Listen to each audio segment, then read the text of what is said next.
My name is Jacob Beers, and I live in the southern part of Japan on an island called Okinawa. It's kind of subtropical. I work here as a software developer, and I moved here last summer after my contract ended as a coordinator for international relations for the JET program.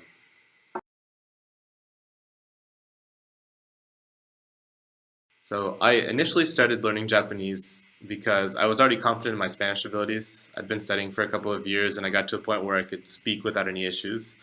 And right at that time, I had a friend who went to study abroad in Tokyo. And while he was in Tokyo, he was using Facebook, of course, and so he was posting pictures and making comments all the time on Facebook, and it just looked really cool to me.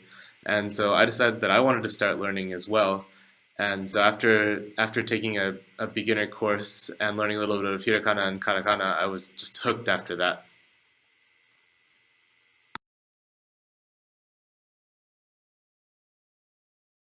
So the best thing about Japanese for me, anyways, was how it kind of opened up new doors to career paths for me.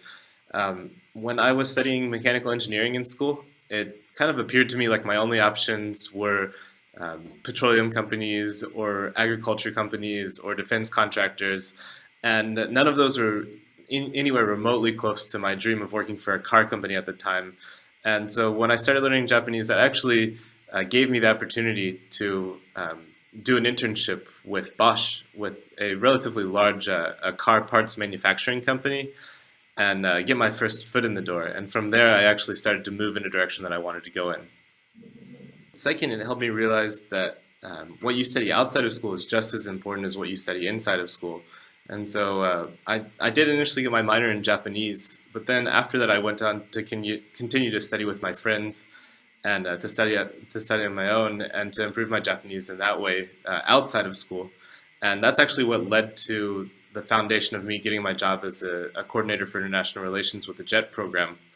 And then my second job is also a result of that self-study, the studying outside of school. When I was in Kyoto working for the JET program, I took lessons in programming, and that's what actually led to me getting my job here as a software developer right now. So the studying outside of school is just as important as studying in school.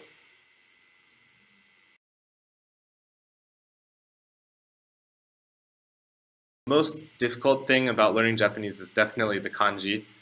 And to be perfectly honest, I still haven't overcome that challenge.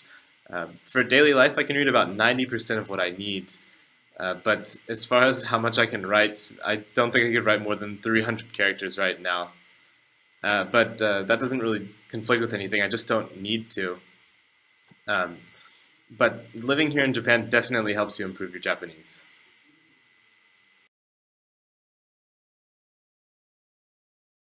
Really drove home for me the fact that when you speak another language, you are actually taking on another mindset. When I speak in Japanese, the way that I respond to things changes. How I phrase what I say changes, and even surprisingly enough, my body language changes too. It's much more complex than just swapping out English. For instance, when you live in Japan, you'll start to notice that you bow to people subconsciously, even when you're talking on the phone. So a lot of things really change when you start speaking a different language.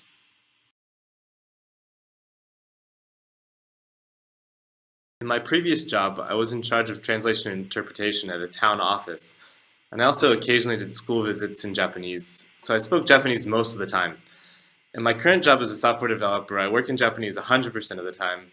The exception is when I do short translations for some of the web pages we're working on.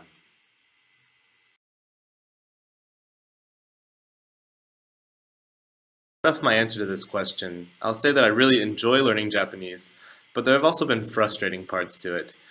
Uh, Although the rough parts are what make it so rewarding in the long run.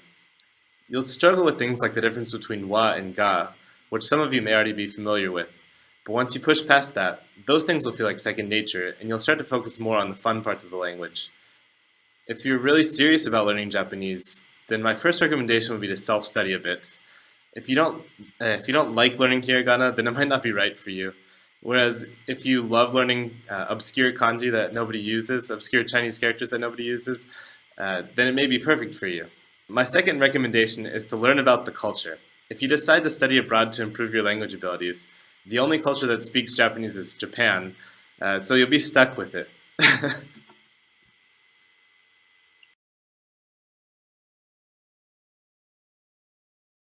When studying Japanese, think hard about what you want to do in the future.